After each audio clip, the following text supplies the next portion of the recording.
China built a wall around the Pacific to 2,000 miles of radar, missiles, and kill zones, and told the US Navy, cross this line and your carriers die. For 20 years, they were right. Every war game said the same thing. American bombers get deleted before they even reach the coastline. Then the US Air Force stopped trying to sneak through that wall. They found a 40-year-old bomber collecting dust and turned it into a sniper that doesn't need to enter the room to make the kill. One B-1B, sitting in the middle of the Pacific, 31 hypersonic spears, and every target in mainland China in under 15 minutes. Beijing built a $2 trillion kill zone. An old bone just made it obsolete, and they never saw it coming. For 40 years, the Pentagon sat on a $30 billion sunk cost. That is the total price tag of the B-1B Lancer fleet. A supersonic beast built for a Cold War that ended before the jet even hit its prime. By 2026, the bone was supposed to be heading for a museum. Critics called it a flying gas guzzler that was too loud for stealth missions and too vulnerable for modern air defenses. In every simulation against China's J-20S or S-500 batteries, the B-1B didn't just lose, it was deleted before it even crossed the coastline. But then, the Air Force pulled off the ultimate $30 billion heist. They didn't scrap the fleet, they jailbroke it. A single B-21 Raider costs $750 million per aircraft, still years from full-scale production. So the Pentagon asked a different question. Why wait for tomorrow's jet when we can hack yesterday's Legend for a fraction of the price?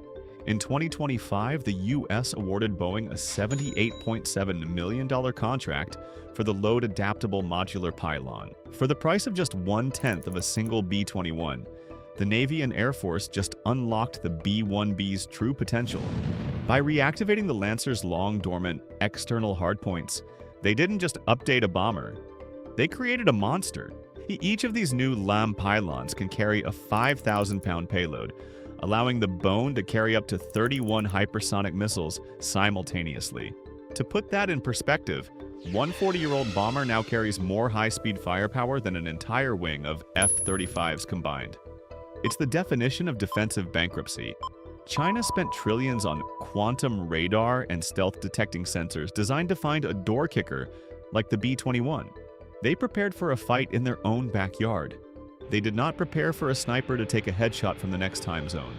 The AGM-183A has a range of 1,000 miles and screams in at Mach 7, meaning the bone is no longer a bomber.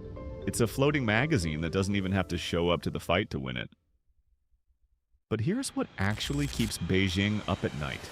Because the B-1B didn't just get new missiles, it just got a total brain transplant. For decades, the B-1 was a loud jet, not just because of its 4 massive engines, but because of its radar signature. It was designed to fly low and hide behind mountains. But in 2026, satellites see everything. To survive, the bone had to stop hiding and start lying. Enter the Beast program. For just a few $1 million per jet, pennies compared to a $750 million B-21, the Air Force is performing a 22-day surgery on every Lancer in the fleet. They're stripping out 1980s wiring and installing a DRFM suite, a digital ghost generator. It captures the enemy's radar pulses and screams them back in a way that creates phantom targets 50 miles away. While Chinese interceptors are chasing ghosts, the real B-1B is sitting in total electronic silence, lining up the shot. Now, let's talk about the competition. China's primary answer to this is the H-6N bomber. On paper, it looks scary. It carries the YJ-21 hypersonic missile with a 1,200-mile range. But here's the front cost reality. The H-6 is a subsonic relic based on a 1950s Soviet design. It can only carry 2 to 4 of those missiles before it's maxed out. Compare that to the jailbroken B-1B. While the H-6 is struggling with 4 missiles, a single Lancer, equipped with those new $78 million LAM pylons, is carrying 31. That's not a fair fight. That's one American bomber doing the work of an entire Chinese squadron. The US isn't sending a door kicker anymore. They're sending a ghost that can sit 1,000 miles away, pull the trigger 31 times, and liquidate an entire coastline before the first explosion even happens. And the bullets themselves? They're breaking the laws of physics. To understand why the AGM-183A is so terrifying, you have to look at the old-school way of doing things. For 40 years, the U.S. Navy and Air Force relied on the Tomahawk cruise missile. It's reliable, it's proven, and it's slow. A Tomahawk flies at roughly 550 miles per hour at about the same speed as a Southwest Airlines flight. If you launch one from 1,000 miles away, it takes nearly 2 hours to reach the target. In modern warfare, 2 hours is an eternity. By the time the missile arrives, the target is packed up and moved to the next province. The stealth sniper just deleted that delay. The AGM-183A doesn't fly, it screams. Using a boost glide system, it's lofted into the upper atmosphere by a rocket. Then the glide vehicle is released. It hits speeds between Mach 5 and Mach 8. We're talking 5,000 to 6,000 miles per hour. That 1,000-mile trip that took the Tomahawk 2 hours, the ARRW does it in under 12 minutes. But speed isn't even the best part. Traditional ballistic missiles follow a predictable arc, like a basketball being thrown. If you know the start, you can calculate the finish and intercept it. But the ARRW is a maneuverable ghost.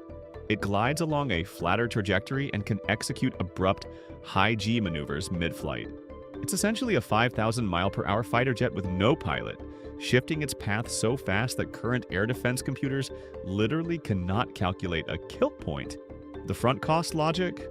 One ARRW costs roughly $15 million. That sounds like a lot until you realize it's being used to delete a $1.5 billion S-500 battery or a command hub that controls an entire fleet. You're spending 1% of the target's value to ensure a 100% kill rate. China spent 20 years building the most expensive defensive wall in military history. One jailbroken 1980s bomber just found the door they forgot to lock, and it's 1,000 miles behind their front line. Beijing just realized they have a trillion-dollar blind spot. Their entire A2AD strategy was built to keep the U.S. Navy and Air Force out of the first island chain, a seawall of missiles and radar, betting that no American bomber would dare get close enough to pull the trigger. But the stealth sniper just turned that seawall into a trap. Because the B-1B doesn't have to penetrate the defense anymore, the geography of the Pacific has fundamentally shifted. The Bone can loiter in the deep Pacific, thousands of miles from danger, and still reach out and touch a target in mainland China in under 15 minutes. It has effectively liquidated the value of every stationary radar and missile battery China has ever built. This is the ultimate front cost victory. The US didn't have to win an arms race by building 500 new stealth jets. They won by making the enemy's defense too expensive to maintain. When a 40-year-old jailbroken bomber can do the work of a 6th-generation fighter, the economic math of war flips. China is now staring at a future where their impenetrable bubble is actually a massive liability that the US can pop from the next time zone. Picture the conversation happening right now inside the PLA command room. They built the A2AD bubble to stop American boots on the ground and American jets in the sky. Nobody wargamed the scenario where the bomber never shows up at all, where the missiles just arrive from a jet that's still circling safely over open ocean. That's not a tactical problem. That's a doctrine crisis. The era of the carpet bomber is dead. The era of the stealth sniper has begun. Hit that subscribe button, Muckinsuck, because this fight is just getting started. Serious question, if a 40-year-old bomber can now take 1,000-mile headshots, is stealth even relevant anymore? Or is standoff power the only thing that matters in 2026? Drop your theory in the comments. I'm looking for the most detailed breakdown to feature in our next video.